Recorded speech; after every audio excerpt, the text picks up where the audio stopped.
sa mga basher nga nitabang pagduot sa imo nga mao daw isa daw ka sa responsable sa kamatayon sa 2 anyos nga bata. Tanan ba siya sa ko dapat hindi lang po sila nga sa ko kay ako sa karon no para wala ko sa school ba. Taxi man ang tanan naamang gina sila. Ug na mo kabinuhatan. Wa ko ito barangay wa ko record.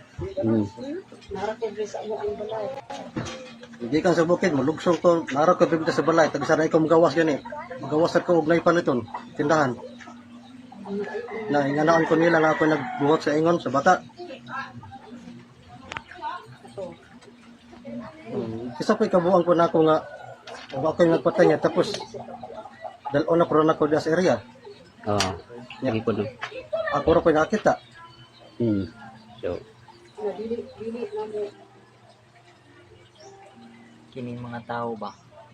kataka na lang sila kumasangil at kung nakakita sa bata mga namatay kay mo kung nagsuspect agoy no ayaw mo patakag kasangil oy kay may gani kay nakitaan kong bata nga si Ian Minusa dito sa bukid doon niya inyo pang kasangilan na may nagbuhat siya pa'y nagbuhat adto ano ibutang man to sa iyang yutaan di ba? Yung mga basher nga doon pataka kasangil. Salamat po ganito kay nakita ang lawas sa bata na may nakita agatong laki niya karon kasangil na may noon na siya nagbuhat adto agoy noon san ng taon ay hindi mo na nila upuan kining suspect ang nakakita sa bata mga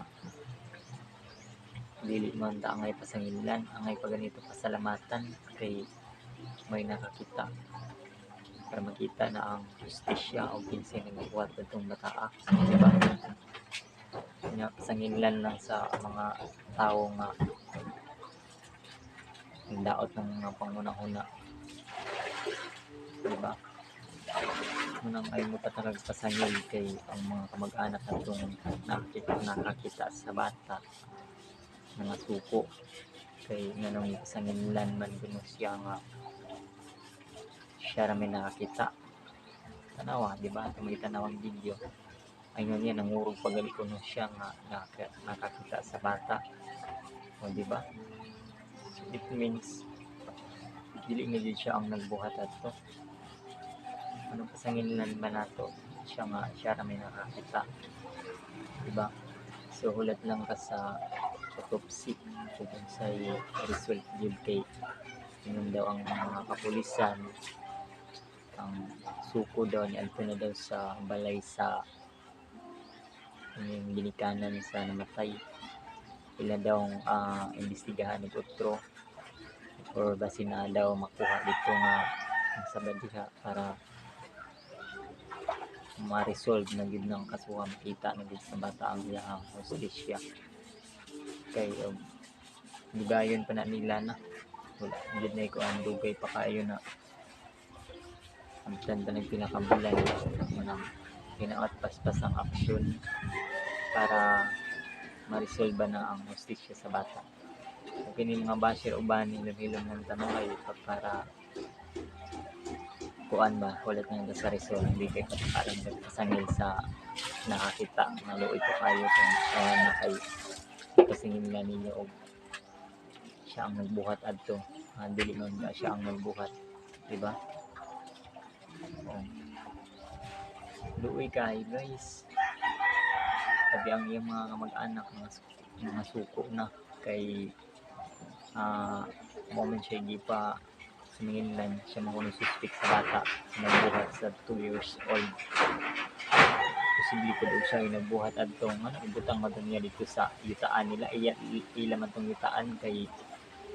namuto mo na siya og kuan kining dahon saging kung ito siya og dahon saging kanya human pag pamuto ko na niyang dahon saging nakasimot siya og baho dito sa iyang yutaan kanya karon kay nakita man niya ang bata mo nang ni-report siya niambog siya sa bariyo ni-report siya sa barangay mo na lagi to pag-report sa barangay ilan ang giadto mo nang gi-confirm yun ang result nga matagid mo gitong bata ang nawala na si Ayan Linusa. So mura ni anira ko to batang video hinaot makita na sa bata ang hustisya para mapriso gyud ang buhat adto pertika maluluis sa bata ibunalan gyud ang ulo ba na luyag gyud kayo ang bata. Ngayon na lang gyud ko mga Ginoo na bahala sa nagbuhat sa bata. Mayong bunta guys, daghang salamat.